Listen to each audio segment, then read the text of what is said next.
আচ্ছা আপু, আপনাদের কি হোটেলে রুম খালি আছে? জি স্যার, আছে স্যার। তো স্যার রুম কিসের জন্য? আমি কিছুক্ষণ সময় কাটাবো, এর জন্য রুমটা লাগবে। হ্যাঁ ম্যাম, আছে, রুম আছে। তো ম্যাম আপনাকে একটা কথা জিজ্ঞেস করতে পারি? জি বলুন। তো ম্যাম উনি আপনার কি হয়? আপনি এত কথা বলতেছেন কেন? যদি রুম খালি থাকে তাহলে রুমের চাবি দিয়ে দেন, আমরা চলে যাই। হ্যাঁ স্যার, চাবি তো অবশ্যই দিব, মানে একটু জিজ্ঞেস করলাম। আরে কি সমস্যা? উনি আমার বয়ফ্রেন্ড হয় আপু। ও তাই? তো আপু আপনাদের কতদিনের সম্পর্ক? বুঝলাম না, আপনি এত পেঁচাচ্ছেন কেন? এত কথা বলতেছেন কেন? চাবি থাকলে চাবি দেন, আমরা চলে যাই, ভালো লাগতেছে না। আরে সমস্যা কোথায়? আমাদের সম্পর্কের কথা ওনার কাছে বললে সমস্যা কি?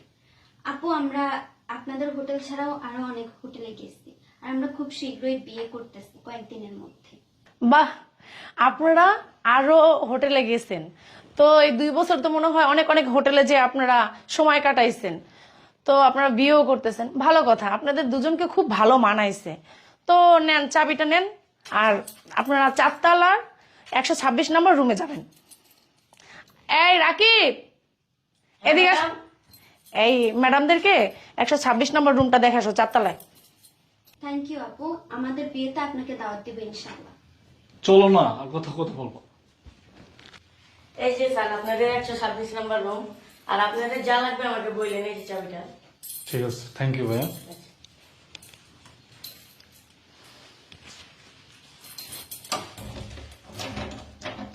চাবি কোনটা দিচ্ছে? এটা মনে হয় সম্ভবত। আসো, তুমি ভিতরে বসো, আমি নাস্তা নিয়ে আসি। নাও, তালাটা রাখো। আচ্ছা ঠিক আছে। আমি নাস্তা নিয়ে আসি দোকান থেকে। হ্যালো আব্বু। আব্বু, তোমার কথা না শুই না আমি জীবনে কত বড় ভুল করছি আমি আজকে বুঝতে পারতেছি আব্বু। না আব্বু, না, এমন কিছু হয় নাই আব্বু। আচ্ছা ঠিক আছে আব্বু, আমি তোমার সাথে পরে কথা বলবো না আব্বু। এই, তুমি এই অফিসে কি করো? এই অফিসে আমি চাকরি করি। এই অফিসে আমি নতুন চাকরি পাইছি, আজকেই জয়েন করছি।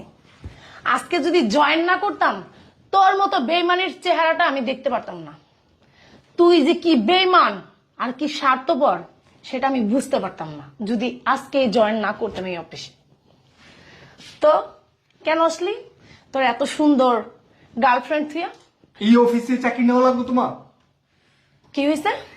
এই অফিসে যদি চাকরি না করতাম না, তোর মতো বেইমানকে ধরতে পারতাম না। আর